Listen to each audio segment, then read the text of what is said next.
Sean ustedes bienvenidos a la conferencia Tendencias Actuales de Derecho Notarial, organizada por el Colegio de Notarios de Lima en el marco de sus actividades académicas y de divulgación informativa.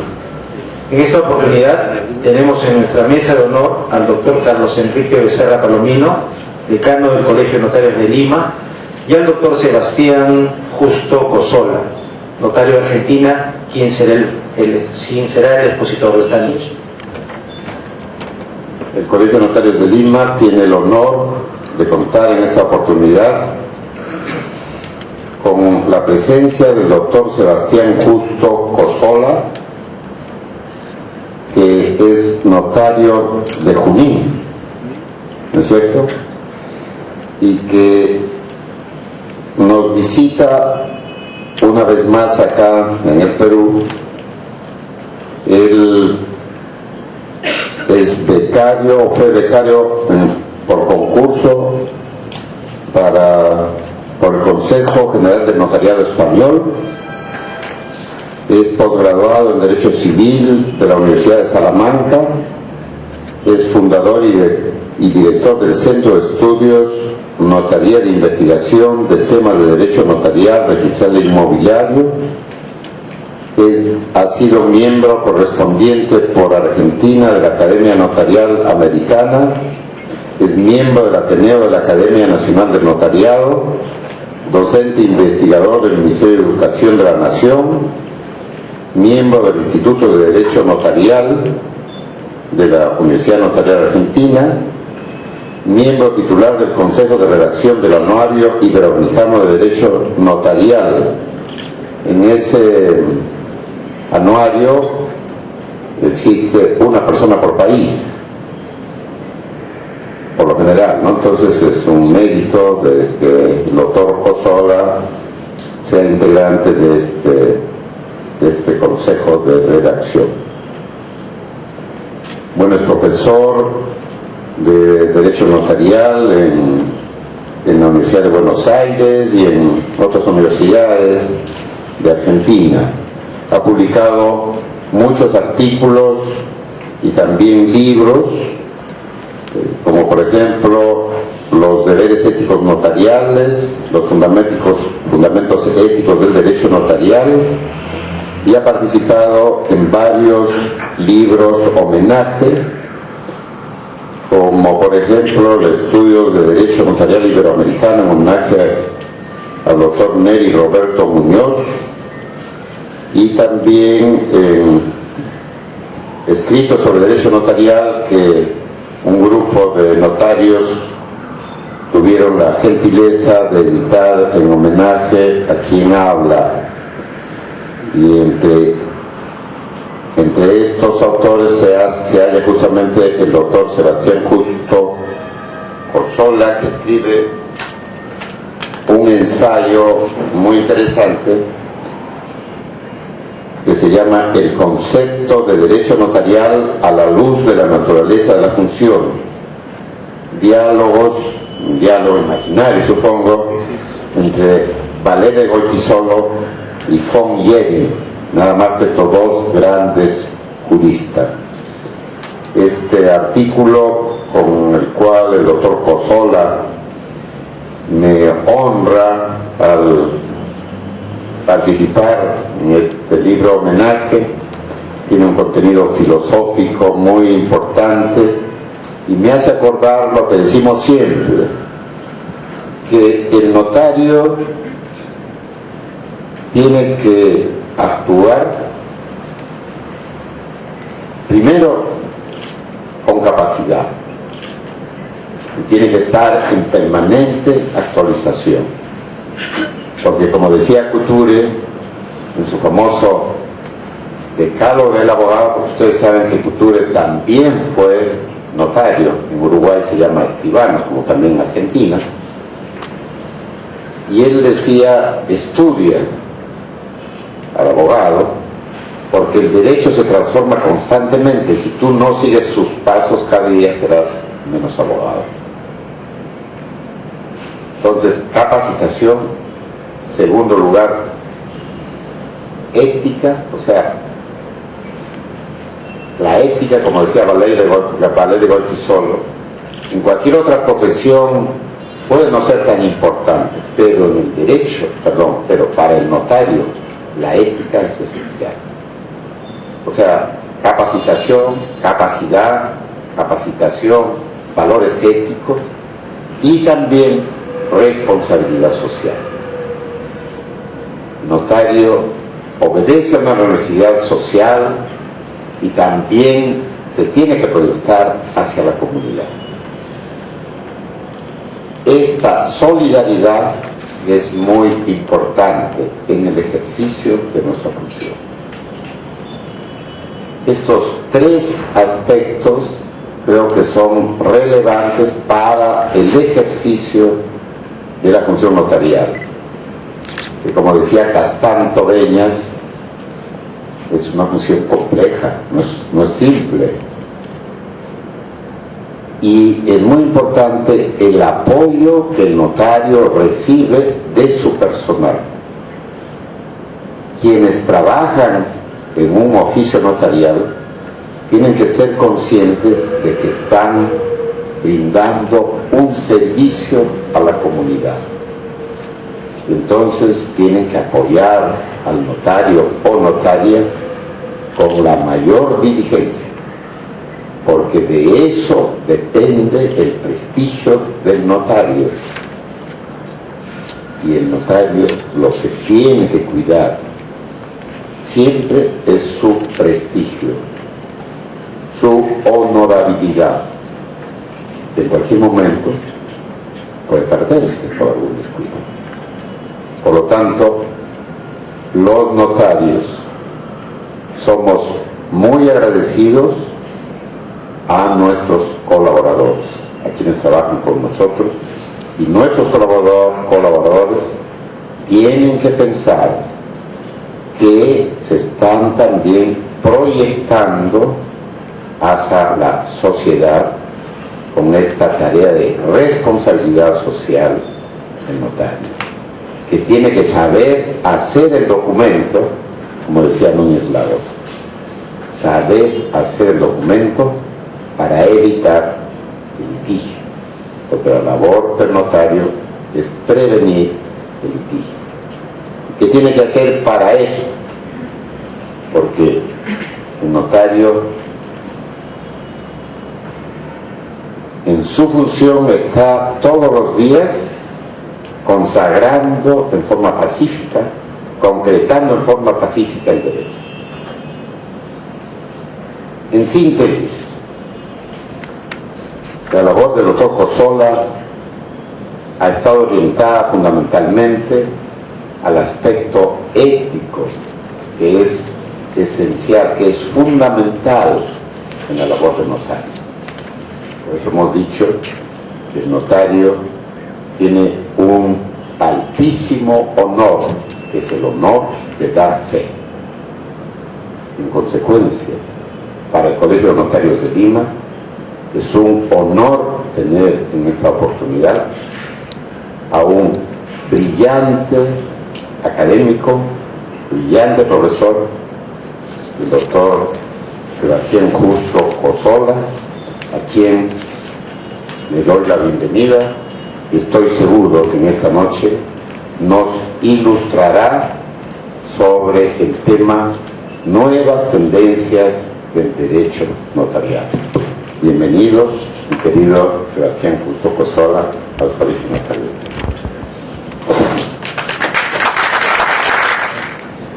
La elección del tema aquí, fundamentos actuales del derecho notarial, en cierta manera responde un poco a hacer notar qué evolución hemos tenido desde el punto de vista notarial, y lo más importante es qué conceptos prácticos podemos aplicar a la función hoy, ¿no es cierto? Porque en esto de la evolución teórica muchas veces notamos o advertimos que no es posible desde algún punto de vista llevar esta teoría de la práctica, y por eso se hace algo proceloso el camino, ¿no es cierto?, de estudioso del derecho notarial.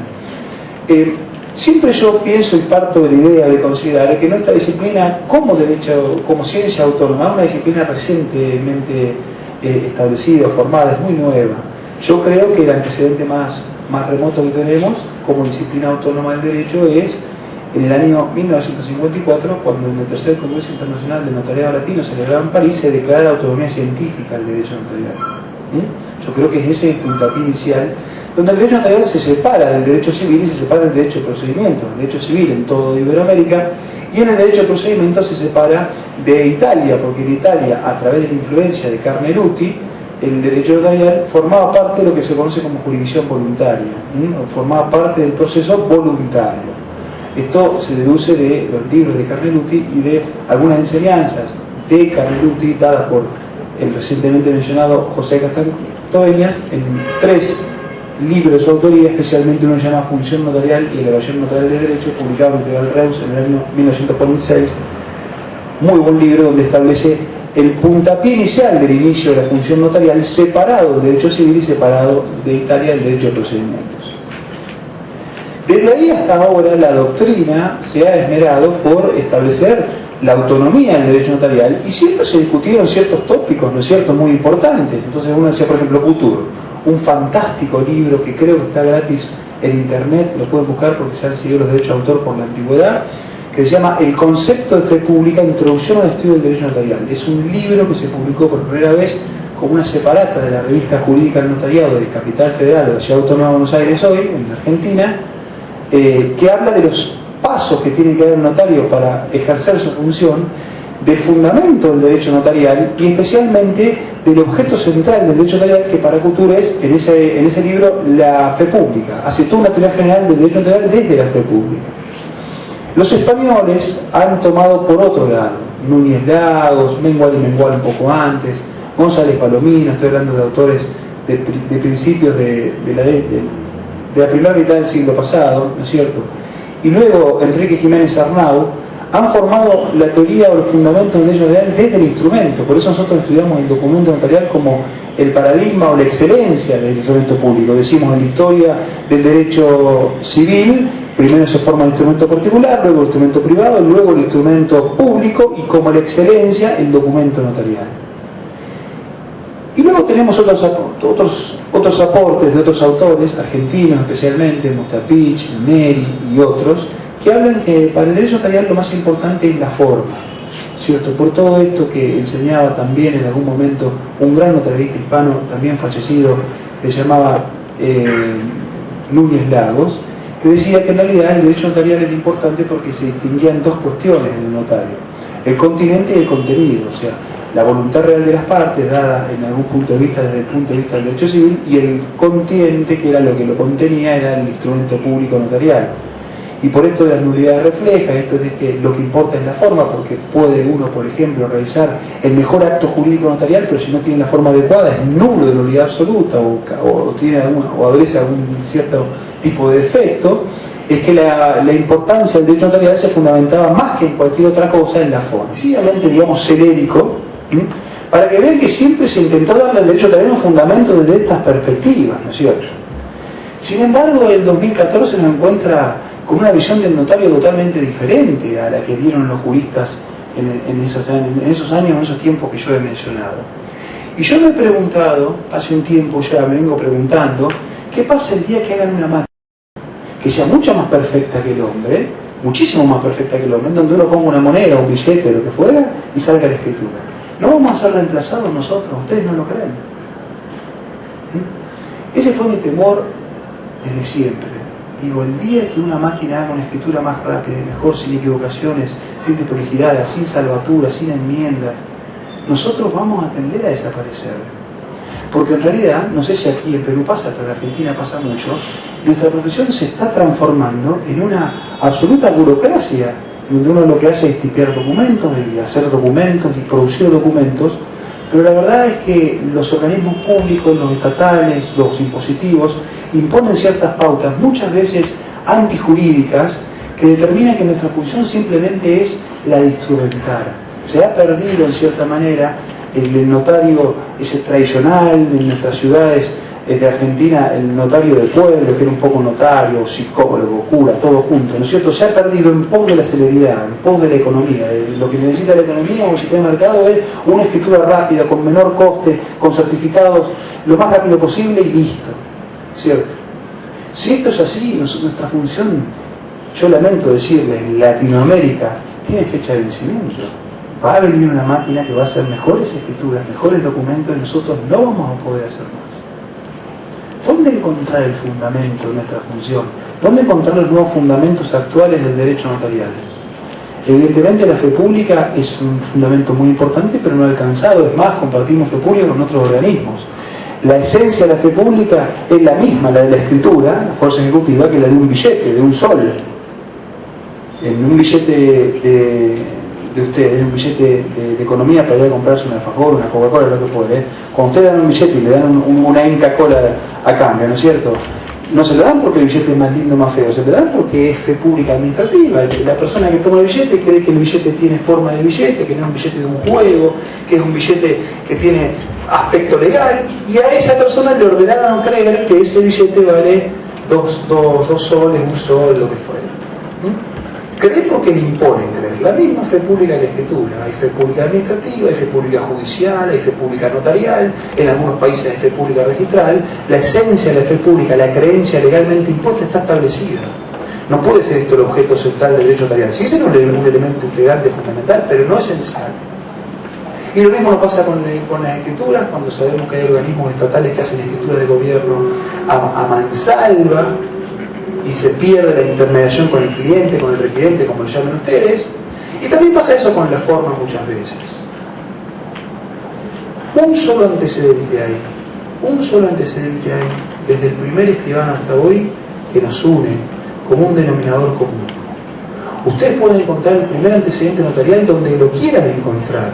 Ustedes lo pueden encontrar en el Tupsardo del Código Hammurabi, en el escriba egipcio, en el logógrafo griego, en el tabelión, tabelio, tabulario romano. Busquen donde quieran, en el notario eclesiástico, en el notario del siglo oro español, o el escribano del siglo oro español, en el notario de la ley de 25 ventoso de Francia. Busquen donde quieran el antecedente. Algunos, como ayer decían que el antecedente nuestro, el notario de tipo latino, romano, germánico, se encontraba en la escuela de Bolonia, con Rolandino, con Salatiel, con Ranieri, con todos estos fantásticos pobladores que comentaban la glosa justiniana. Estamos hablando de 1200, en Pavia, en Rávena, en Salamanca. Otros que dicen no, que se encuentran en el escriba egipcio, otros que se encuentran en el logógrafo griego. Digo, diferentes antecedentes expuestos fantásticamente en el libro de Pondé, Origen e Historia del Notariado, que determinan que nuestros antecedentes tienen diferentes orígenes, y por tener diferentes orígenes no hay un acuerdo unánime en cuál es el primer antecedente a lo que nosotros ejercemos hoy. Sin embargo, un solo, como les decía recién, un solo punto es lo que nos contacta con el primero al último, y es el que dice que desde el primero al último antecedente, sin importar si fuese o no fuese funcionario público, si fuese o no fuese abogado, si supiese derecho o no supiese derecho, si fuese el mejor vecino o no fuese el mejor vecino, etcétera, etcétera, a todos se les exigió una conducta moral irreprochable. Desde el primero al último. Es el único antecedente que tenemos, que nos orienta a creer que es la única exigencia que se ha mantenido a lo largo de los siglos. Pienso ahora, fuero real, fuero juzgo, fuero de Vizcaya, Constitución Maximiliano I de Austria, la ley de las 7 partidas de Alfonso el Sabio. Escribano que mienta una vez, pierda un dedo; escribano que mienta 2 veces, pierda la mano; escribano que mienta 3 veces, muera por ello. Ahora escribano soy. Fíjense las penas. Mucha más grave que la de los jueces, que no estaba la muerte prevista, estaba simplemente el destierro. De manera que el concepto notarial de la ética fue muy importante desde el primero. Y si esto es así, ¿dónde vamos a encontrar hoy los fundamentos del derecho notarial que no sea en algo relacionado con la ética o la deontología? Para esto es bueno traer, digamos, uno lo que es un aprendiz de los grandes maestros. Bachet fue el primero, pero el gran, digamos, profesor o maestro de ética notarial se llamaba Juan Francisco Delgado Miguel, lamentablemente fallecido también hace un tiempo, y quien fuera mi tutor de tesis doctoral hace ya un tiempo. La verdad es que él ha dado las pautas máximas y ninguno de nosotros lo va a superar nunca, pero bueno, la idea de seguir con los fundamentos éticos del derecho notarial responde de cierta manera a seguir invocando su nombre para estas charlas que tenemos entre colegas, que no es otra cosa que una charla entre amigos. ¿Cómo bajamos la ética al concepto de derecho notarial? ¿Cómo lo bajamos? Ustedes en Perú, yo estoy investigando, tienen un código de ética. Todos lo conocen, el código de ética, ¿no es cierto? El primer problema que plantea el por el concepto ético, que es algo que a nosotros nos hace muchas veces ir a una conferencia y a pensar que uno va a ir a escuchar algo absolutamente aburrido, ¿no es cierto?, o algo que no tiene aplicación en la práctica. El primer problema que tiene es la cuestión terminológica. Ustedes están estudiando una disciplina que es absolutamente amplia dentro del derecho notarial porque contiene todo el ejercicio de la función, ahora vamos a ver en la parte práctica, ¿no es cierto? Pero que es una disciplina que se presenta con muchos nombres, porque ustedes conocen la disciplina como ética notarial, como código de ética notarial, también en otros países como deontología notarial, en otros países como principios, axiología, valores, perspectivas, ¿no es cierto?, paradigmas, caballerosidad, decían los antiguos, porque la ética estaba orientada al decoro personal y físico, entonces un notario jamás puede estar sin galera o sin traje. No sé acá en Perú cómo funciona, en Argentina es impensado que uno va a una escribanía y el escribano va a estar en malla y con una musculosa diciéndole qué tal, venga, pásale a un escritorio, ¿no es cierto? Eso choca con la propia, digamos, ¿no es cierto?, idiosincrasia, dice, este es un escribano, o un escribano esté todo tatuado, no sé si también acá está de moda el tatú, ¿no es cierto? Yo si me llegaba a hacer un tatú cuando era chico, mi padre me desheredaba totalmente que también es notario, ¿no es cierto? Pero uno no se imagina que entra una escribanía y dice, el escribano tiene un tatuaje en la frente de Metallica, otro de Iron Maiden acá, ¿no es cierto? Uno no se lo imagina así. Bueno, esto responde a una regla norma o deontológica muy antigua, o ética muy antigua, que decía que el notario, el primer decoro que tenía era en su persona con su cuerpo. Pero de ahí hasta ahora, esto ha evolucionado notoriamente. La ética notarial hoy ya no es solamente ver esta perspectiva donde uno puede, lo digo con una palabra excesivamente vulgar en Argentina, pero que se usa para estos casos, que es ayornarse. Uno puede ayornarse a los nuevos tiempos, adaptarse, pero que si estos fuesen los problemas éticos nuestros, nuestra profesión no tendría problema. Nuestros problemas éticos están relacionados con las cuestiones de bioética, con las cuestiones de la propia vida. ¿Qué pasa cuando una persona necesita hacer, por ejemplo, un poder para cobrar una jubilación, una pensión y con eso mantenerse en el geriátrico y no tiene sus plenas capacidades como exigen las leyes positivas y vigentes? ¿Qué hacemos con los menores de edad? Que para todas nuestras legislaciones iberoamericanas son incapaces absolutos, incapaces relativos, etcétera, etcétera. Y tenemos una convención de los derechos del niño que dice que ante cualquier caso hay que estarse ante la regla de la capacidad progresiva. Nadie es incapaz, todos somos capaces. Y para la Convención de los Derechos del Niño el discernimiento es mucho más importante que la capacidad. Quiebra la regla rígida de la capacidad de nuestros códigos civiles americanos, y eso me hace pensar que hoy notario en mi país se adquiere la mayoría de edad a los 18 años, me hace pensar que yo tengo una Convención de los Derechos del Niño que es mayor, que puede determinar que una persona a los 11 años suscriba una escritura de compraventa. ¿Qué hacemos? ¿La autorizamos o no la autorizamos? Yo no sé, eso no fijé si Perú escribe la Convención de los Derechos del Niño. ¿Perú está escrito?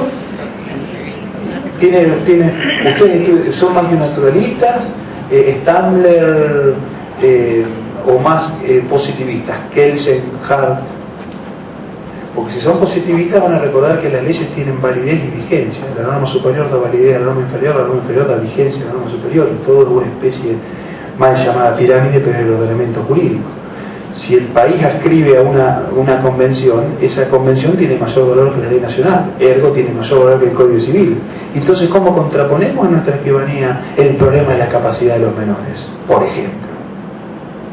¿Cómo contraponemos en la escribanía el problema de una supuesta insanía o insania o interdicción, no sé cómo se llama en este país, algún juicio de insanía? Cuando no está resuelto, pues la persona tiene que otorgar un acto y ese acto se tiene que otorgar porque es beneficioso para la persona y para la familia que se otorgue, pero tenemos una ley que dice que no es la plena capacidad, sin embargo no hay sentencia. Pero fíjense qué cosa interesante, en la Argentina hoy tenemos la autoprotección. ¿Qué hacemos con la persona que viene a decir, escribano, tengo un año de vida, quiero hacer mis declaraciones, mis estipulaciones a favor de mi propia incapacidad en escritura pública?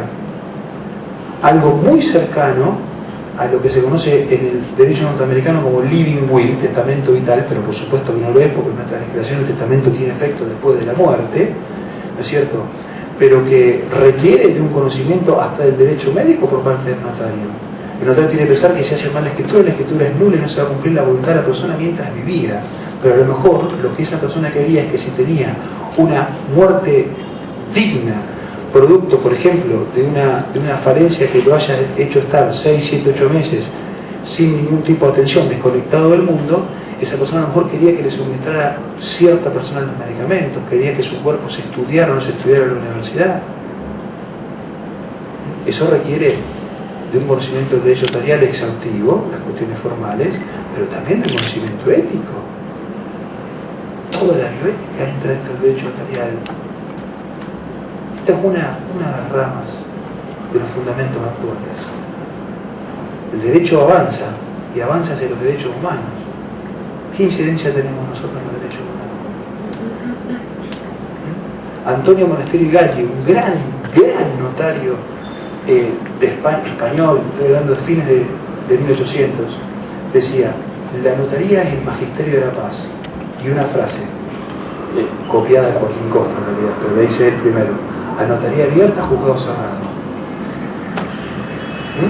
Anoten ahí, para poner en la heladera, al lado de no comer torta que engordar. A notaría abierta, juzgado cerrado. Cuanto más notario, menos juez. Dice Oswaldo, no sé cómo se nombra, Arias Montoya, acá en un libro que sacó hace poquitito, un notario acá de Perú. Claro. Dice: cuanto más notario, tanto menos juez. Si esto es así, nuestra función tiene que acompañar a la evolución del derecho. Y si el derecho va hacia los derechos humanos, nuestra función tiene que estar, en primer lugar, protegiendo a las personas desde esa visión. Y esa visión hoy es eminentemente ética. Este es un problema de la cuestión deontológica, pero hay muchos más. Por decir, la cuestión de la jerarquía de las normas, por decir, la cuestión de la validez de las normas. Hay muchos escribanos o juristas que postulan desde el derecho penal que la norma ética, para ser cumplida, tiene que estar tipificada. Tiene que haber un código de ética. Fíjense que los códigos de ética, el de ustedes y todos los códigos de ética notarial que hay, no son códigos de normas, son códigos de principios. Un código de ética nunca puede fosilizar la conducta, porque el código de ética no puede decir: el escribano que no sea imparcial va a estar penado en 6 meses en la peor prisión del lugar donde ejerza. El código de ética es un código de principios, de declaraciones. Lo que va a decir es: el escribano tiene que ser imparcial, tiene que ser independiente, tiene que hacer caso al principio de legalidad con todas sus consecuencias, como lo vamos a ver ahora, integrado con los principios. Eso va a decir un código de ética. No podemos buscar en el código de ética una sanción que la da el derecho penal, porque ante el incumplimiento punitivo está el derecho penal, ante el incumplimiento resarcitorio está el derecho civil. O sea, hay derechos que están cumpliendo esa expectativa que no la podemos exigir a un código de ética. Sin embargo, el código de ética, decía Juan Francisco Legado de Miguel, y hoy lo dice Rodolfo Vigo en la Argentina desde el punto de vista judicial, es un código que está comprometido con la excelencia. Quien es ético no es mejor, es excelente, ¿cierto? Los profesores de ética no enseñan a las personas a vivir. Esto es un error común, y mucho menos en notarial. El derecho notarial, González Palomino decía: pareciera ser que el profesor de derecho notarial, o que quiere dar fundamentos éticos del derecho notarial, viene a ponerse el sermoneador de los colegas, y nada más lejos que eso. Simplemente es una disciplina que se estudia como otras. Y en esto de la norma ética, hay grandes problemas de interpretación. Los desertores de la ética de principios dicen que por no estar positivizada la norma, por la norma no tener la aprobación legislativa que tienen nuestras naciones, ¿no es cierto? Iniciativa, sanción, discusión, promulgación, publicación, por no tener los pasos previos legislativos, la norma no es exigible. Y para esto nada mejor que un ejemplo, para distenderlo un poco en razón de la hora. Cuando yo tenía 6 años, en el año 1983, yo vivo en una ciudad que se llama Junín. Acá, creo que hay, no sé si es una provincia, no sé, acá en Perú, de Junín. Bueno, está a 300 kilómetros de la capital federal. Nosotros somos escribanos de pueblos, de villas, son ciudades de 100.000 habitantes, son muy chicas, nos conocemos todos, etc. En esa ciudad no había más películas en ese momento que Odisea en el espacio y Rambo y Rocky, no había más películas que esas. Y yo recuerdo, lo tengo muy presente, que cuando yo estaba en el recreo jugando con mis amigos, ellos jugaban a Rocky Balboa. Yo no sabía quién era Rocky Balboa. Y cuando llego a mi casa a decirle a mi padre que quería ver la película Rocky Balboa, mi padre me dice: no, porque es muy violenta.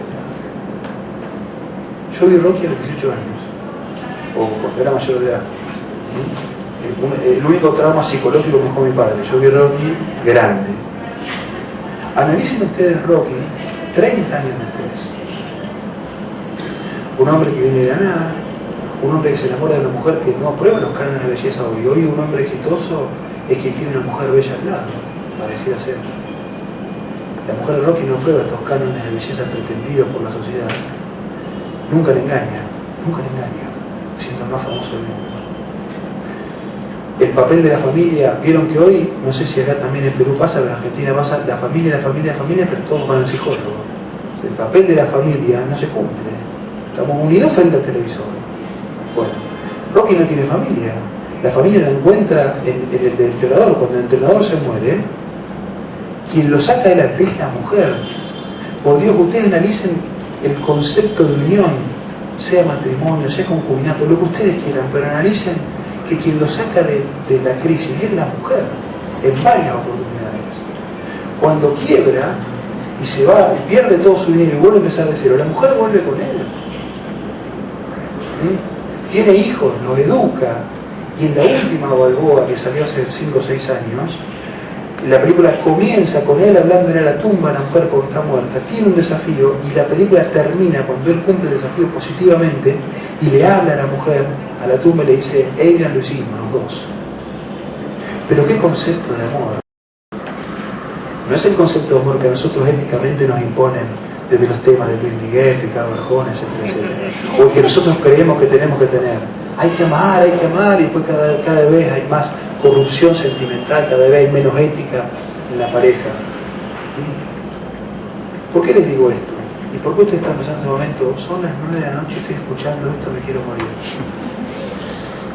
¿Por qué? Porque lo que para mi padre hace 30 años era una falta de ética, hoy es un ejemplo. Claro, en estos 30 años pasó la guerra del Golfo, pasó la muerte de Sudán, pasaron las Torres Gemelas, pasó la muerte del mundo, pasó lo de Haití, pasaron un montón de cosas que determinaron que esas conductas que eran violentas hace 30 años hoy son un ejemplo. Y así es la ética. Son conductas que van cambiando día a día. Si esto es así, por Dios, no se puede fosilizar esto, no se puede hacer un código de ética que imponga una conducta, sino que se tiene que hacer desde el derecho notarial. Es una declaración de principios que nunca deben perderse de vista. Reitero: imparcialidad, división, los deberes éticos notariales aplicados. Imparcialidad, independencia, información, asesoramiento, consejo y principio de legalidad. Veamos estos conceptos clave y en la práctica cómo funcionan, y ya voy cerrando para hacer unas preguntas, lo que ustedes quieran establecer. Dentro de la categoría de deberes éticos notariales aplicados como fundamento del derecho notarial, tenemos que ver cuáles son los más importantes y los menos importantes. Esto es como la teoría del acto jurídico: hay elementos esenciales, naturales y accidentales. Esto es exactamente lo mismo. No podemos construir un fundamento si no tenemos ciertos principios rectores. En mi humilde visión, el derecho notarial ya no tiene más principios rectores en la redacción del documento, o por ejemplo en la inscripción de los documentos, o por ejemplo en la dación misma de fe. Tiene que haber algo más importante para que nosotros en estos tiempos podamos subsistir. En primer lugar, creo yo que los primeros 3 deberes potenciados que fundamentan el derecho notarial actual son la información, el asesoramiento y el consejo. Volviendo a lo que decía, cuanto más notario, menos juez. A lo mejor lo que la gente necesita no es un documento que lo guarda, o lo que es peor, no sé si a ustedes les pasa, lo dejan en la notaría. ¿A ustedes también lo dejan las escrituras en la notaría y no la van a buscar nunca? ¿Les pasa eso o no? ¿O no? ¿O la gente que hace la escritura la retira siempre? ¿No tienen ustedes la escribanía llena de ficheros? Que a veces no saben dónde ponerlos. ¿Y eso no es una muestra en el mercado capitalista de nuestros países hermanos latinoamericanos? ¿No es una muestra de la confianza que existe entre el pueblo y el escribano? Hoy ustedes, al menos en mi país, se ganan 1 kilo de plátano y lo van corriendo a buscar porque se los roban, no se los dan después. Y sin embargo, lo más preciado para la gente, que es la escritura pública, nunca la van a buscar. Y pasan los años, a mí me pasa, yo hace ya 13 años que ejerzo, me dice: ¿se acuerda de mí? Fue su primera escritura. ¿Qué me voy a acordar? Bueno, vengo ahora a donar, o vengo ahora a hacer un fideicomiso, o lo que fuera. ¿Cómo vamos a cubrir nosotros esa expectativa si no es a través de la ética? ¿Dónde vamos a buscar? ¿Dónde nosotros nos perdimos de vista? Hay una reciprocidad tan grande que no hay con otros profesionales del derecho, por eso no nos quieren tanto tampoco a veces, y nosotros vamos a buscar los fundamentos en las escrituras, en las redacciones. Eso está muy bien, hay que hacerlo y hay que hacerlo bien. Para eso es la capacitación permanente. Pero es que el fundamento es mucho más potente y nosotros no nos damos cuenta. Y por eso nosotros seguimos existiendo con la misma función, y por eso la gente sigue diciendo: y estos son caros, vamos, firmamos y cobramos. Claro, sí, pero todos van y firman, porque todos quieren tener la escritura. porque todos tienen la seguridad en la escritura, y cuando tienen la seguridad, la dejan en la escribanía. Que muera en la escribanía, que muera entre carpetas y uno no sabe dónde poner más ficheros. ¿Es así o no es así? Entonces los primeros 3 deberes son información, asesoramiento y consejo. Los primeros 3 deberes aplicados. Dan ustedes el tiempo que requiere cada requerente, los atienden. Los grandes autores argentinos, Echegaray, Lambert, ¿no es cierto?, dicen la primera audiencia, la segunda audiencia. El gran Martínez Segovia, un libro fantástico, 1977, La función notarial. La primera audiencia. La gente a veces parece que uno viene, la gente a ustedes viene y le dice, escribano, quiero hacer un usufructo y un retroleasing, o leaseback. Acá le dejo la plata, hasta luego. O la gente viene y dice, yo tengo este lote, ¿qué puedo hacer? ¿Puedo construir un edificio? ¿Puedo hacer un pozo? ¿Puedo hacer una cochera? ¿Puedo dárselo a mi hijo? Tengo esta casa, se la doy a mi hijo, ¿y cuántos años tiene usted? 50. Bueno, pero póngale usufructo. ¿Por qué? Y el hijo es bueno, pero yo no sé con quién viene el hijo. Entonces después, tu papá, uno termina en el geriátrico, el hijo se queda con la casa, se separa de la mujer se queda con la casa, se perdió el patrimonio. Somos los protectores del patrimonio. Cándido Pasares, libro para leer también. Economía notarial, 1995, Consejo General de Notaría Español, dice, el notario es el guardabarreras o gatekeeper del patrimonio. Y establece y piensa y nos explica por qué razón el amor que nos enseñan en la vida no es aplicable al Código Civil, y por qué el Código Civil lo que trata es de defender el patrimonio. No hay amor en el Código Civil, lo que hay es una defensa del patrimonio. ¿Y quién mejor que el escribano para eso, que está en contacto con estas cuestiones? Yo creo que hay diferencias entre la información y el asesoramiento del consejo. A mí me parece que la información es una mera noticia, el asesoramiento es una cuestión un poquito más profunda, porque lo que uno hace es establecer el problema, lo que un gran maestro argentino, Carlos Pelosi, en el documento notarial establecía, el pensamiento notarial. Esto es volcar la voluntad real de la persona al problema notarial. Ese pensamiento notarial es el asesoramiento. O sea, bueno, mire, en razón de lo que usted pretende, lo que hay que hacer, o lo que se puede hacer es esto, esto y esto. Y el consejo es, por supuesto, la dación notarial de qué es lo que debe hacer, del fundamento de lo que debe hacerse.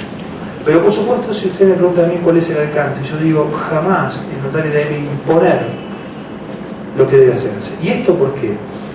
Porque la gente a lo mejor no sabe lo que hace, pero a lo mejor actúa por órdenes ancestrales. Hay gente que a lo mejor dona a sus hijos, siempre cuando uno se acerca a la mayoría de edad, dice, bueno, yo dono para dejar todo arreglado, todo como pueda, ¿no es cierto? Todo tranquilo. Pero lo hace porque su padre lo hizo, porque su bisabuelo lo hizo. Uno a lo mejor ve, analiza las escrituras y lo que advierte es que es mejor negocio que una donación un fideicomiso, a lo mejor para lo que la persona quiere. Ustedes pueden hacer eso, pueden darle el mejor consejo, pueden darle la mejor razón, hasta ahorros económicos el día de mañana. Pero si la persona quería hacer otra cosa, esa persona no duerme más hasta que no vea realizado lo que ella quería.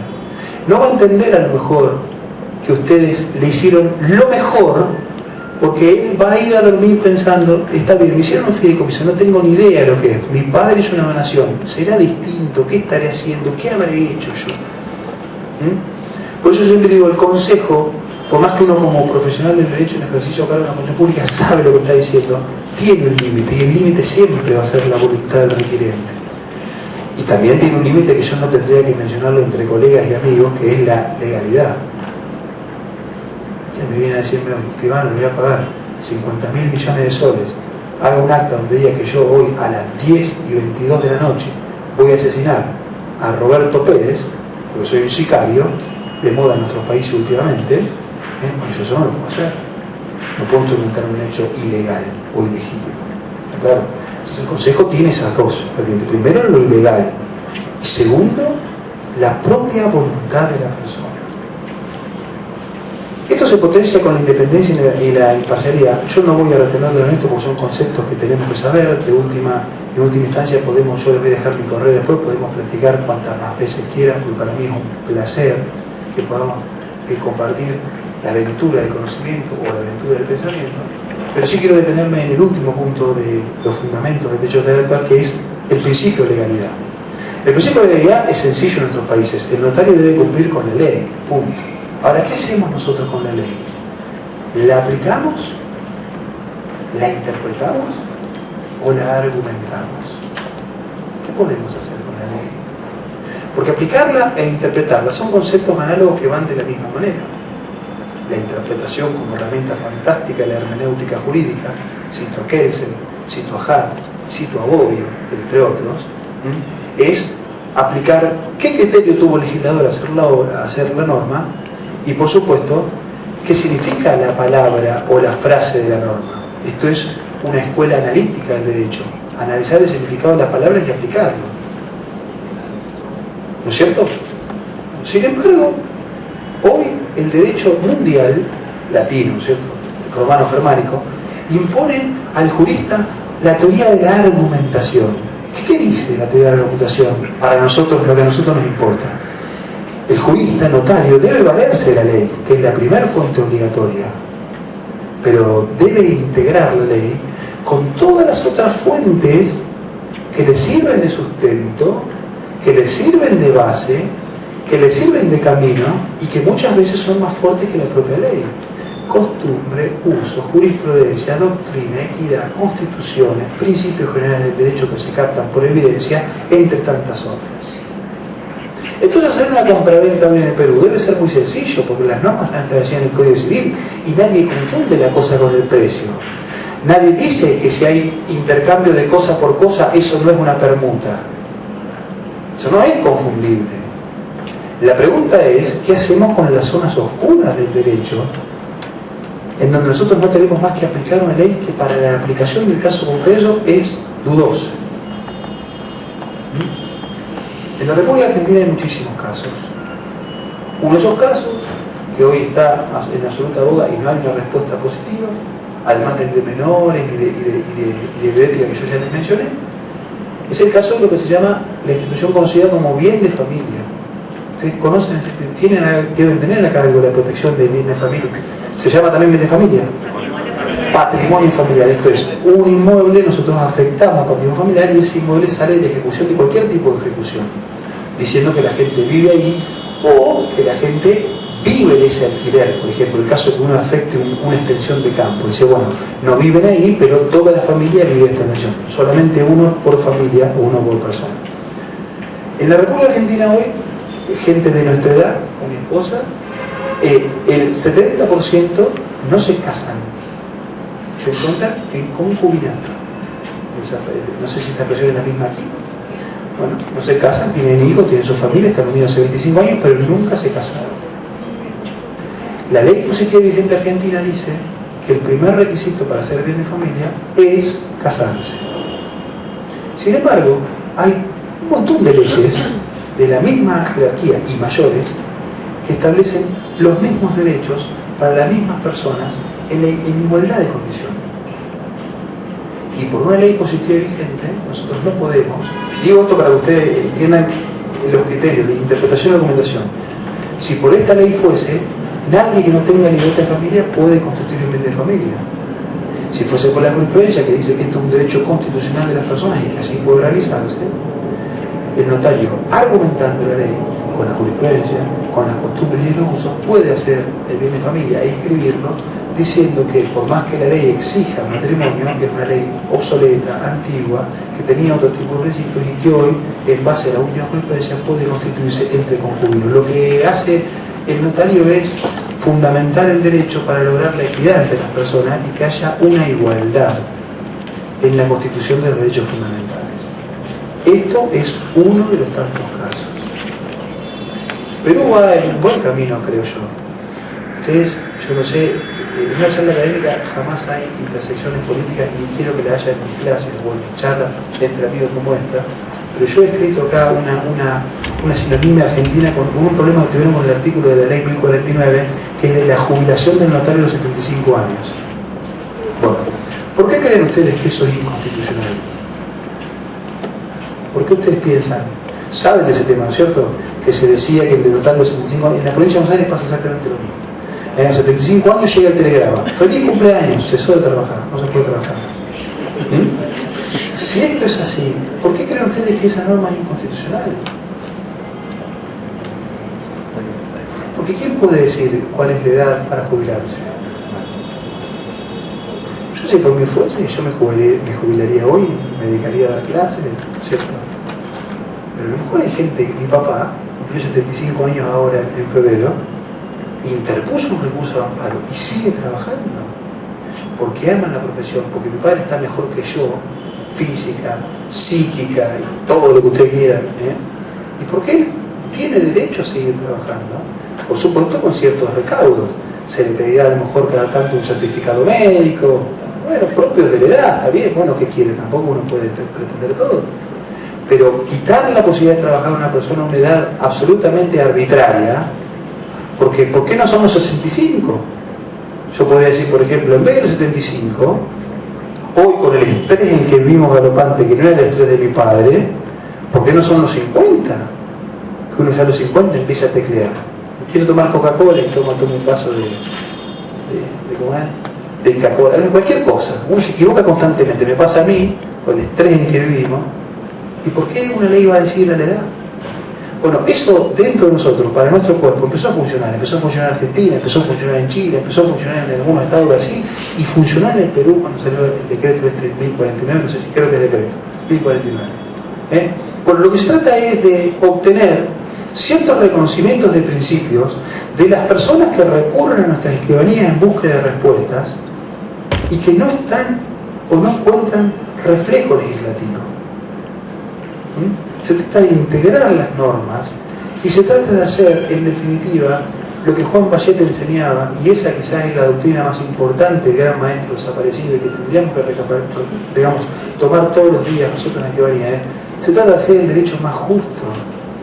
Porque en definitiva la gente, yo no sé si le interesa tanto el resultado del derecho desde el punto de vista del derecho mismo. Lo que la gente necesita es lo justo. Pasa en los crímenes de derecho penal, cuando uno le comete un crimen y quiere reparar la injusticia, y pasa en sede notarial exactamente lo mismo.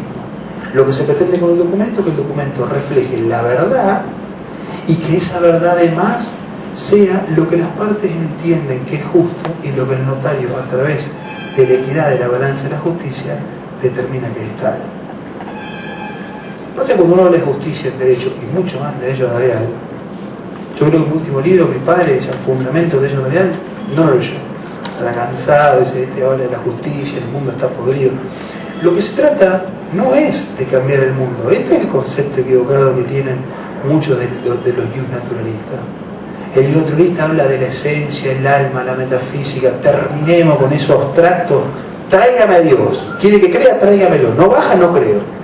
El naturalista no es esta persona. El naturalista reconoce la primera fuente positiva y vigente del derecho positivo, pero integrada con otros conceptos.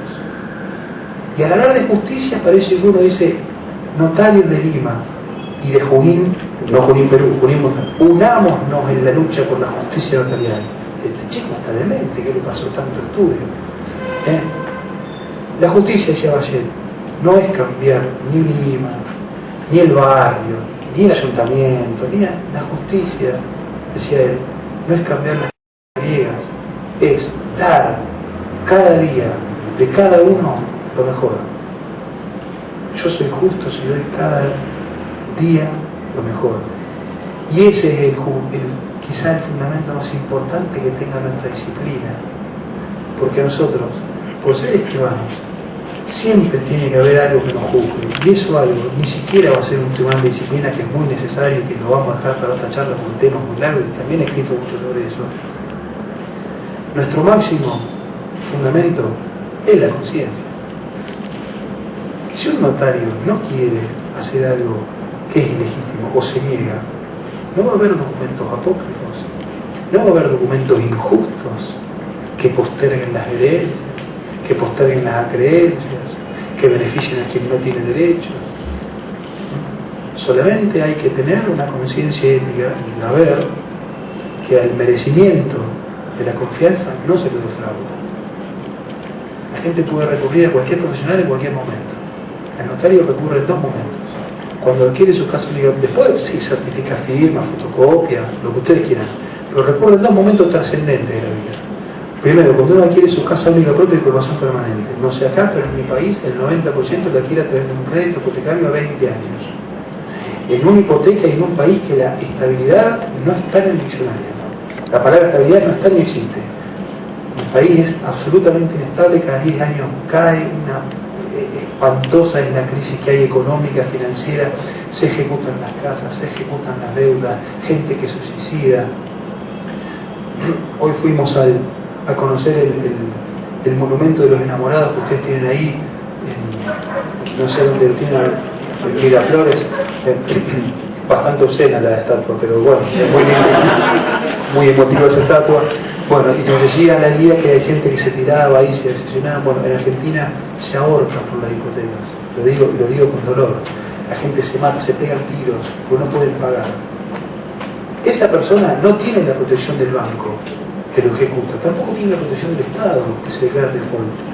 La única protección que tiene es la del escribano. Cuando uno hace una hipoteca, decirle, mire, esta cláusula de estabilización que le pone en la página 14 de la hipoteca que nadie lee nunca en el banco, significa que si usted no paga por 2 cuotas, le van a cobrar 7 veces el préstamo, no una, 7.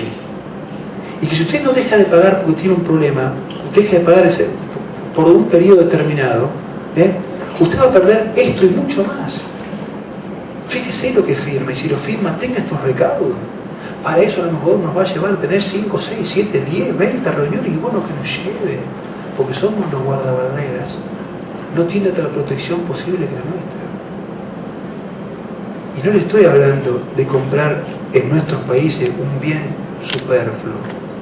Ojalá todos nosotros y todas las personas de nuestros países pudiesen comprar casas y comprar, y una para vivir, y otra para invertir, la otra para darle al sobrino y al nieto. En nuestros países latinoamericanos lo sabemos. La gente que recurre a la escribanía a lo mejor compra su única casa, la paga durante 10, 20 años, y luego cuando tiene 80, 90 años va a la escribanía y decirle, mire, yo me quiero morir tranquilo, escribano, le dejo en sus manos el título, con este título déjeselo a mis hijos, protéjalos. No quiero que a mis hijos les pase lo que me pasó a mí, que el Estado a lo mejor me defraudó. Si esa es nuestra función, en esos 2 momentos de la vida, parecemos más importantes, reitero hasta el cansancio, ¿dónde vamos a buscar los fundamentos del derecho notarial? Que no sea en la información, asesoramiento, consejo, en el principio de legalidad, en la independencia y en la imparcialidad. A mí me parece que a veces nosotros no damos cuenta de lo importante que somos en países donde la inseguridad jurídica campea y el único lugar donde queda un bastión es en las escribanías. Ojalá esto haya despertado, aunque sea la inquietud, nada más que eso, la inquietud por repensar un nuevo derecho notarial en base al contacto con la gente, en base a la información que uno puede darle a la gente, en base al conocimiento que uno tiene que tener. El abogado a lo mejor se especializa y es el mejor en una especialización. Nosotros tenemos que conocer, tenemos unas tecnologías con la firma digital y todas estas cosas, tenemos derecho informático, tenemos que conocer de derecho ambiental. Ustedes dicen, ¿por qué? Les toca una servidumbre, les toca un acueducto, les toca cualquier cuestión relacionada. Hoy hay 1.000 millones de antenas de celulares. Usted tiene la suerte de tener las islas de enfrente que están tapadas de antenas, pero cuando no tenga más lugar en las islas de acá enfrente, se las van a poner arriba de los edificios como pasa en Argentina. Entonces una persona va a comprar un departamento y le va a pasar por el balcón un caño con la antena y los cables de la antena, entonces hay que constituir una servidumbre. Y eso a lo mejor afecta al medio ambiente. Entonces hay que ver qué normas aprueba el Estado para que sea efectivizada por escritura pública la servidumbre o no, o que sea un trámite administrativo ante un organismo especializado. Tiene que conocer el escribano además del derecho del consumidor ante la impotencia por no tener una protección jurídica con los contratos de adhesión en cláusulas predispuestas. Lo que queda es potenciar el derecho del consumidor y darle al consumidor el derecho que le corresponde, pero eso, el derecho del consumidor no es un artículo del Código Civil, es toda una normativa infernal. Tiene que conocer de ética, de valores y de principios, porque a través de la violación de independencia puede causar un daño. Ustedes saben bien que en derecho notarial existen los negocios jurídicos simulados. Las simulaciones en los códigos civiles nuestros son ilícitas. Ningún código civil trata una simulación que sea ilícita. Sin embargo, nosotros muchas veces que hacemos un negocio con otra apariencia para sanear los títulos y no tener luego problemas con los estudios de títulos posteriores, etcétera, etcétera, Sin embargo, muchas veces nosotros con eso podemos causar un daño. Entonces, la independencia es no afectar el daño en tercero, esto es hacer un negocio indirecto, fiduciario, fraudulento, para que a lo mejor un acreedor no pueda percibir lo que por derecho le corresponde. Por eso, el fantástico Carneluti, en el año 1954, decía: el derecho notarial no puede ser un derecho autónomo, porque si tenemos que tener en cuenta las normas que regulan la función del escribano o del notario, son tan pequeñitas, que no alcanzan para ser una disciplina autónoma. Pero si en cambio tuviésemos que decir cuál es el conocimiento que tiene que tener el notario a la hora de ejercer, lo que decía recién el doctor Becerra Palomino, la capacitación, no dudaríamos en reconocer que el derecho notarial debería compilar todo el derecho. Pasaron 60 y pico años de la creación del gran maestro, pasaron 4 años de la muerte de Juan Bachet, 3 años, perdón, en 2011. También pasaron 3 años de la muerte de Carlos Emérito González, uno de los últimos profesores argentinos de excelencia, y pasaron ya 8 años de la muerte de Juan Francisco Delgado Miguel. Es hora que nosotros hagamos culto a estos hombres, que querramos abrazar sus teorías y sus doctrinas, y querramos desde nuestro punto de vista aportar nuestro granito de arena. Nuestro grano de arena en un estado de inseguridad jurídica permanente como son las naciones latinoamericanas no es un grano, es un arenero. Y el día que nosotros nos demos cuenta de esto, quizás seamos la institución que genera un cambio para darle a nuestro hijo el país que se merece. Muchas gracias.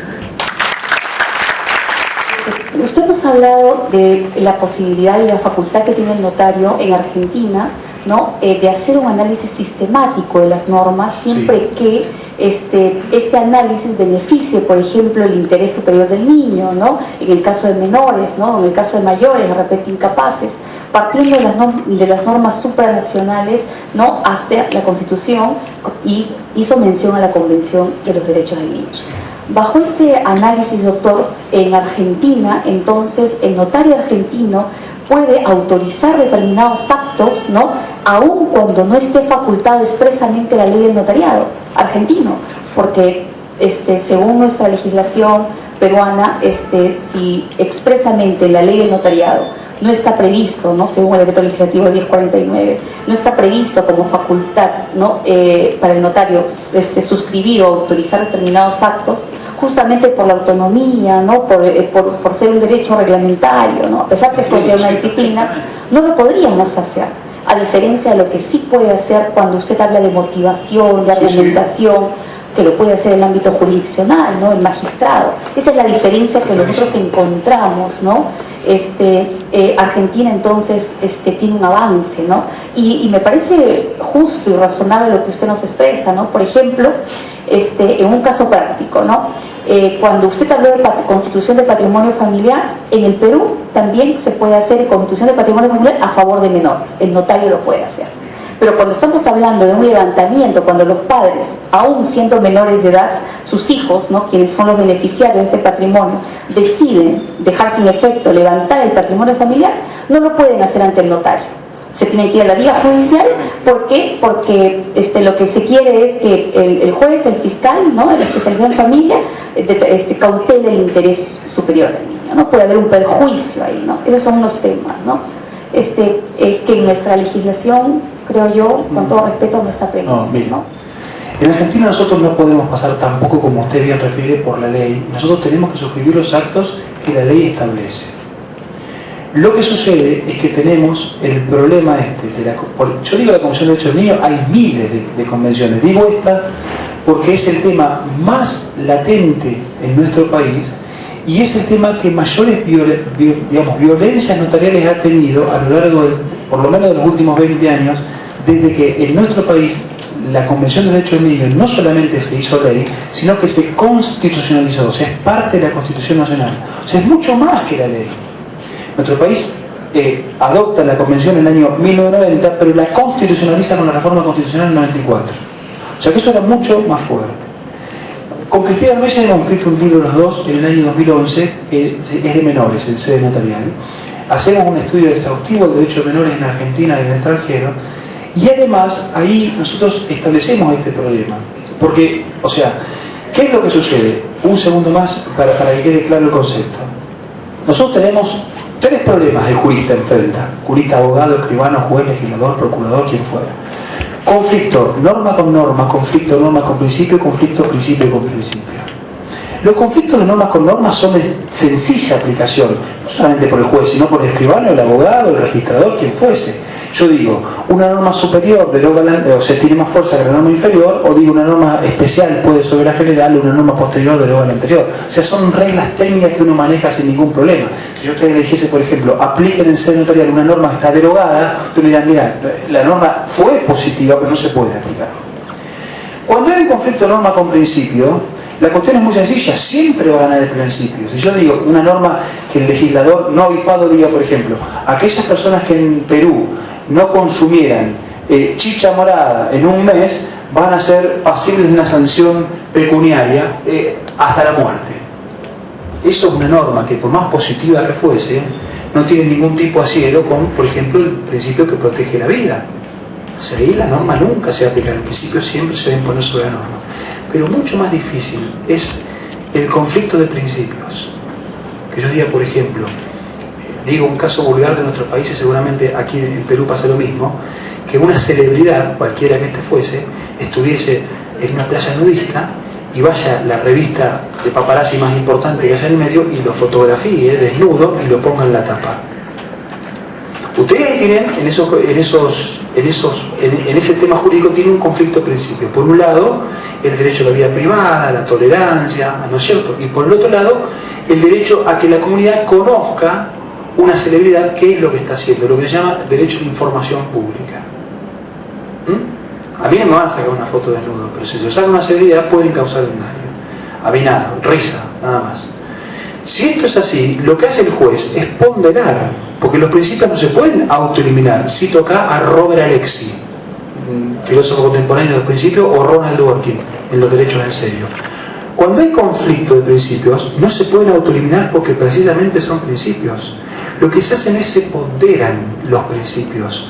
Digo, el juez dirá, bueno, mire, ante este caso, usted si hubiera querido informar de esta celebridad tal situación, lo que tendría que haber hecho es fotografiarlo, pero del torso para arriba, supónganse. Entonces ahí lo que va a hacer es decir, la información pública es un derecho, pero tiene un límite. Y pondera, en ese caso particular, la privacidad. Gana la privacidad, pero no elimina el otro principio. ¿Me siguen cómo es el ejemplo hasta acá? Digo este ejemplo, en Argentina hay uno, pero con la salud. Mucho más importante, ¿no es cierto? Está un político muy conocido en nuestro país, muriéndose muy mal, todo intubado, qué sé yo, y la revista Gente, que es la más importante de paparazzi en nuestro país, un fotógrafo va al edificio de enfrente, apunta a la habitación del 7º piso y saca con un teleobjetivo una foto del hombre medio muerto, todo intubado.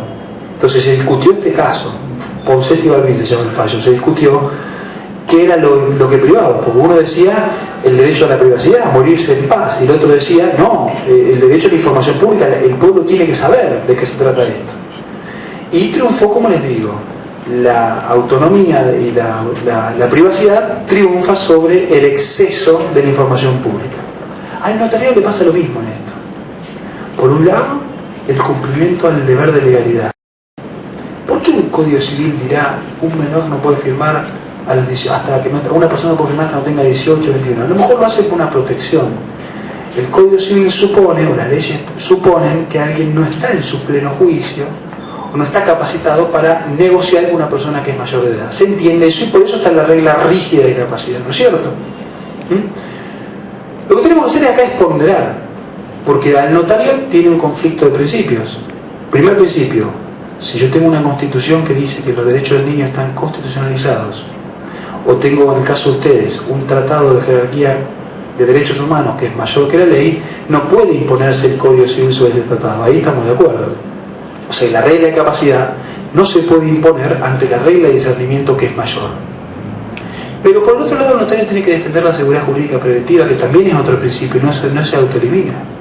Entonces, nuestra solución hoy, que es una solución, para serles absolutamente franco, que está siendo aceptada por varios, pero no por la mayoría, es decir, como notarios no podemos hacer firmar a un niño, porque para las leyes positivas vigentes ese niño es incapaz y no puede firmar, y yo como escribano no puedo hacerle firmar.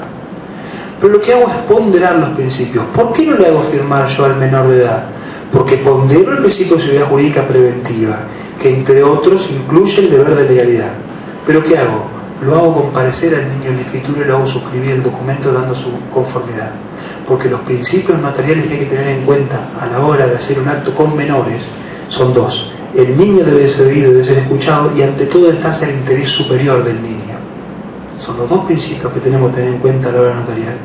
Entonces yo no hago disponer a un niño de un bien, porque está prohibido por la ley, pero lo hago comparecer a la escritura diciendo que la persona que a lo mejor está presente conoce el acto y si quiere suscribirlo, suscribe.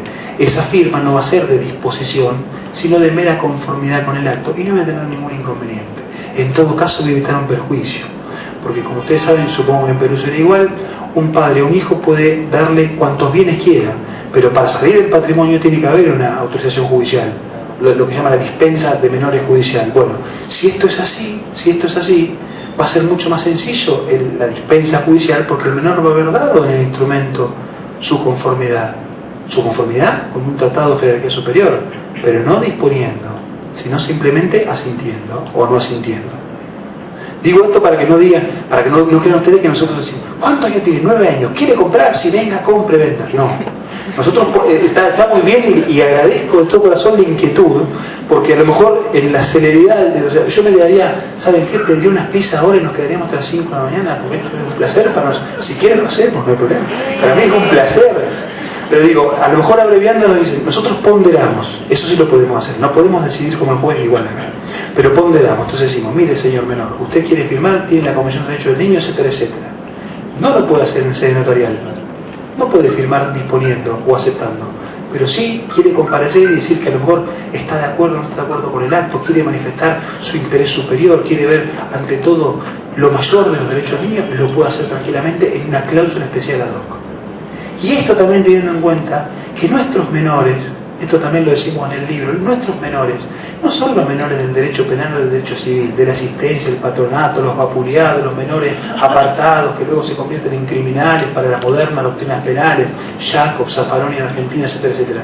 El menor notarial es un menor que concurre a notaría para actos lindos, para irse del país a Disney porque cumple 15 años, a la escribanía 070, porque le donan una casa, entonces va y concurre a mirar nada más, porque la patria puede estar allí en los padres, pero va y concurre. No es un menor vapuleado.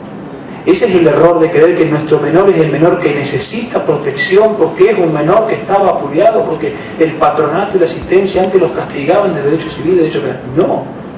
Es un menor, yo lo llamaría, ¿saben cómo? Privilegiado. Los menores de la calle no van a la escribanía a autorizar actos. Lamentablemente, a lo mejor el acercamiento ayudaría al conocimiento público de esas situaciones y le daría protección notarial. Pero como estos menores son esos menores que son beneficiados, hacer patente lo que la Convención de Derechos del Niño es mucho más sencillo, mucho más fácil. Y ante la inquietud de algún abogado avispado o de un juez avispado que diga el notario no cumplió con una norma de jerarquía superior, lo que nosotros vamos a poder decir es nosotros la cumplimos, lo que pasa es que ponderamos. Y por sobre la regla de discernimiento que nos dice una convención positiva y vigente, tenemos que tener en cuenta otro principio que es la seguridad jurídica preventiva. Como notario nosotros, si hacemos suscribir un menor, podemos por ejemplo caer luego en los vicios del acto jurídico: error, dolo, violencia, fraude, simulación, lesión objetiva subjetiva. Quien se aprovechara de la necesidad y ejerce una experiencia causará un perjuicio y deberá repararlo, entre tantos otros principios del derecho civil formal y sustantivo. Entonces, para nosotros ponderar es mucho más fácil, y si ponderamos la seguridad jurídica preventiva no vamos a violar esa norma, al contrario, la vamos a enaltecer, porque vamos a demostrar que los menores en nuestra sede, a pesar de no disponer, tienen discernimiento. Y también lo que ustedes, que la tendencia que usted ha expuesto, estamos entendiendo que los fundamentos actuales del derecho notarial están en virtud a todo el movimiento, digamos, de la aplicación de los derechos fundamentales de las personas. Sí, claro. Exacto. Creo que por ahí está identificada, ¿no?, la disposición. En ese sentido, nuestro sistema jurídico actual, nosotros en nuestra Constitución tenemos en el artículo 3 el numerus apertus. El numerus apertus exactamente permite específicamente nosotros formar parte de cualquier tratado que tenga que ver con las nuevas invocaciones a los derechos fundamentales de la persona. Un caso patente ha sido nuestra experiencia en una época de violencia, la aplicación del derecho a la verdad, por ejemplo, ¿no? Entonces, si bien es cierto, no ha estado positivizado en digamos, un derecho positivo, como se les ha puesto, sin embargo, se han formado comisiones y se han dado muchas, altamente conocidas, ¿cierto? Declaraciones. Exacto, exacto. Entonces, el notario yo creo que es parte de un sistema jurídico que no debe desconocer tanto sus constituciones, sus tratados internacionales. En algunos casos tienen que obviamente ser aplicados o tienen que ser tienen que estar ratificados por el Congreso en un procedimiento de por medio, pero obviamente yo comparto esa posición de que todos los principios deben estar debidamente ponderados. Esta aplicación de la computación jurídica no solamente debe ser en el ámbito jurisdiccional, sino también en el ámbito preventivo, que es la función notarial.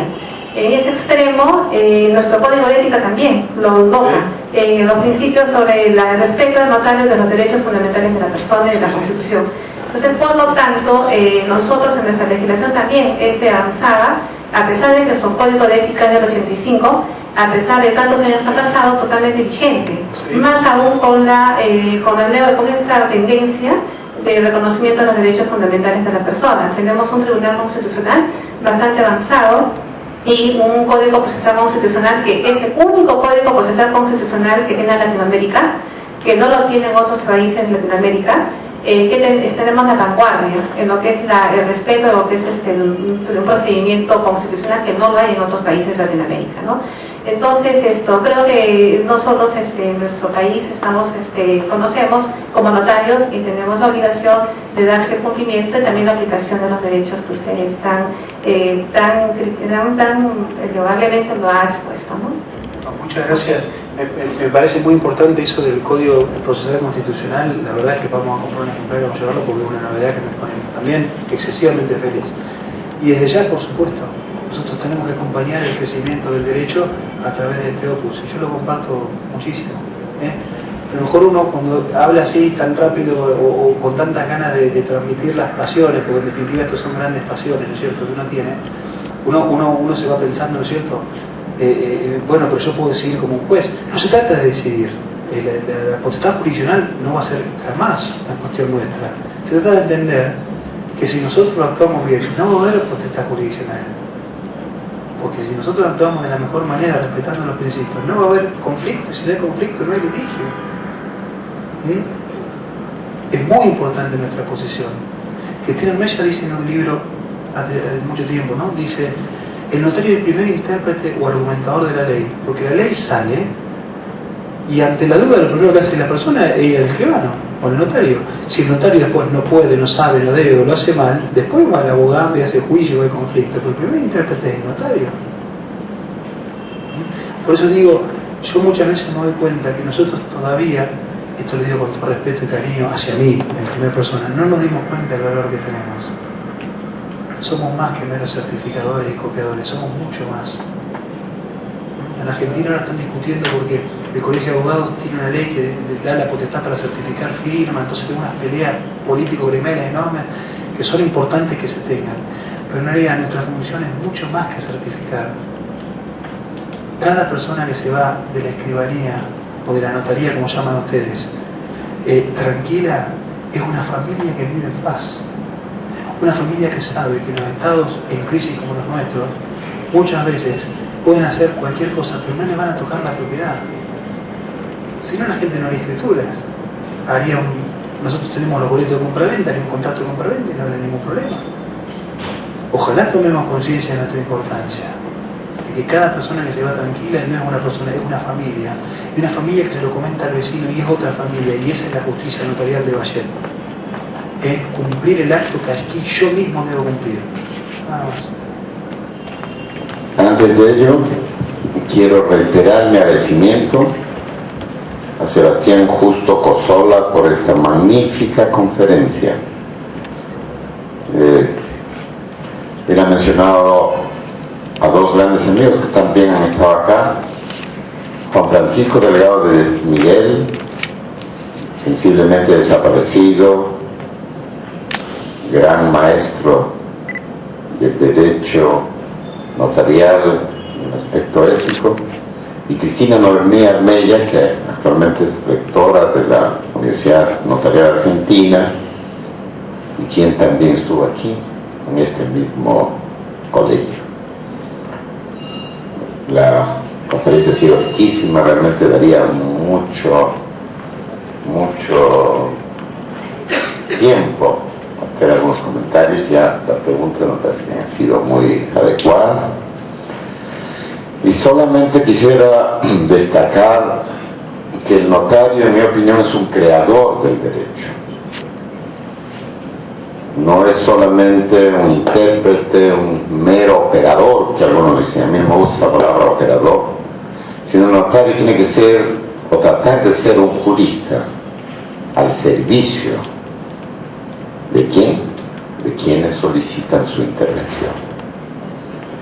Porque efectivamente es un magistrado de la paz, y nosotros en nuestro himno al notariado justamente decimos: honorable notario del Perú, magistrado de la paz. Y coincido con Sebastián Justo de que el notario es quien da fe pública y quien va a subsistir siempre y cuando cuente con la confianza de la gente y que dé este aspecto muy importante, que es la asesoría, el consejo, la información. Eso nos va a hacer sobrevivir frente a los avances de la tecnología. La tecnología, ahora mismo ya hay, digamos, maquinitas que le pueden tranquilamente comparar un billete, ¿no es cierto? Incluso va uno y obtiene o paga a través de una máquina y obtiene un vuelto, etc. ¿Por qué? Porque la máquina es mucho mejor que el hombre en cuanto a ver que efectivamente se trata del mismo billete, o no, es idéntico o no. Pero lo que no va a poder hacer la máquina es lo que hacemos nosotros, que es esta labor de asesoría, esta labor de consejo, esa labor de información que le podemos dar a la gente y que no nos va a hacer, repito, insustituibles. Naturalmente, esta calidad público-privada que tenemos es nuestra mayor debilidad, pero al mismo tiempo es nuestra mayor fuerza. Y por eso es que subsistimos desde los tabeliones, los tabularios, los escribas, los notarios, etc. Por eso subsistimos, por la confianza que podemos inspirar en la gente. ¿Cómo vamos a inspirar esa confianza? Respetando siempre la verdad, haciendo las cosas bien.